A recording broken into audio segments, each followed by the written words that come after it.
मोदी का तानाशाही नहीं चलेगा, नहीं चलेगा, नहीं चलेगा। 18वीं लोकसभा के पहले सदन का आगाज। पहली बार सदन में असहज हुए पीएम मोदी।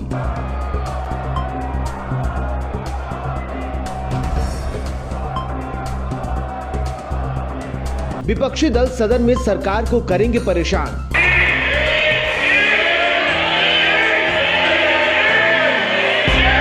संविधान बचाने के दावे के साथ विपक्ष पहुंचा सदन। नरेंद्र मोदी का तानाशाही नहीं चलेगा, नहीं चलेगा, नहीं चलेगा। 18वीं लोकसभा का पहला सत्र शुरू होने के साथ ही सदन में विपक्ष के बहुमत का असर दिखने लगा है। विपक्ष इस बार मोदी सरकार की नाक में दम करने की पूरी तैयारी के साथ सदन पहुंचा और शपथ ग्रहण के साथ ही सदन में हंगामा शुरू कर दिया। सदन की शुरुआत राष्ट्रगान के साथ हुई। उसके बाद पिछले सदन के दिवंगत सदस्यों को श्रद्धांजलि दी गई। इसके बाद पीएम मोदी ने लोकसभा सदस्य की शपथ ली।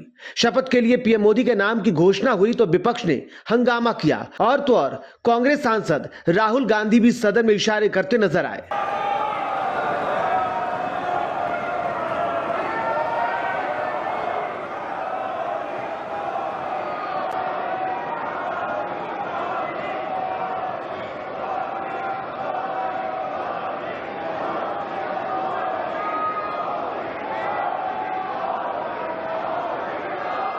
मैं नरेंद्र दामोदर दास मोदी, श्री धर्मेंद्र प्रधान। इतना ही नहीं, सदन में शपथ के लिए केंद्रीय शिक्षा मंत्री धर्मेंद्र प्रधान के नाम की घोषणा हुई तो विपक्ष ने हंगामा शुरू कर दिया।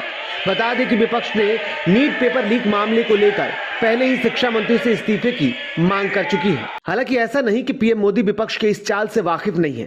पीएम मोदी ये भली भांति जानते हैं कि एनडीए का 300 के पार नहीं जाना और विपक्ष की संख्या में इजाफा सरकार के लिए मुश्किल पैदा करेगी। बस क्या था, विपक्ष को हर मोर्चे पर घेरने की पूरी तैयारी के साथ पीएम मोदी भी सदन पहुंचे। विपक्ष सदन में संविधान लेकर पहुंचा तो पीएम मोदी ने उसे इमरजेंसी के बहाने साध लिया। जो लोग भारत की लोकतांत्रिक परंपराओं पे निष्ठा रखते हैं, उनके लिए 25 जून न भूलने वाला दिवस है। इमरजेंसी के ये 50 साल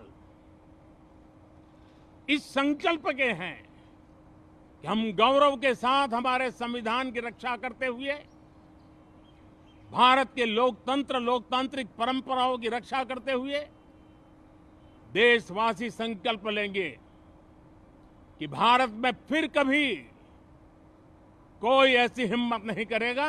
पीएम मोदी ने यह भी कहा कि जनता ने मोदी सरकार के नीतियों को पसंद किया है, तभी तो 60 साल बाद उसे तीसरी बार सरकार बनाने का मौका दिया है। अब देश चलाने में विपक्ष को उनका साथ देना चाहिए। साथियों, जब देश की जनता ने तीसरे कार्यकाल के लिए भी एक सरकार को पसंद किया है, मतलब उसकी नीयत पर मोहर लगाई है, उसकी नीतियों पर मोहर लगाई है, जनता जनार्दन के प्रति उसके समर्पण भाव को मोहर लगाई है। और मैं इसके लिए देशवासियों का हृदय से आभार व्यक्त करता हूं, क्योंकि हम मानते हैं कि सरकार चलाने के लिए बहुमत होता है, लेकिन देश चलाने के लिए सहमति बहुत जरूरी होती है। खैर, पीएम मोदी भले ही सहयोगी पार्टियों के साथ बेहतर समझौता, सब कुछ ठीक होने और मजबूत सरकार का दावा जरूर कर रहे हैं, लेकिन वह पहली बार सदन में मजबूत विपक्ष का सामना करेंगे। इस बार की लोकसभा थोड़ी बदली सी नजर आएगी। पीएम मोदी के कार्यकाल में पहली बार बीजेपी बहुमत से नीचे सिमट गई है। सहयोगी दलों को मिलाकर के भी संख्या 293 ही पहुंची है। दूसरी तरफ विपक्ष इस बार 234 सीटों के साथ काफी मजबूत है। लोकसभा में इस बार नेता प्रतिपक्ष भी होगा, यानी इस बार लोकसभा में सरकार की वैसी धमक नहीं रहेगी जैसे पिछले 2 कार्यकाल में थी। ऐसे में वक्फ हटाने के लिए, सीएए एनआरसी कानून लागू करने के लिए, लव जिहाद खत्म करने के लिए कानून, माइनॉरिटी कमीशन खत्म करने जैसे मुद्दों पर हंगामे होने लाजमी है।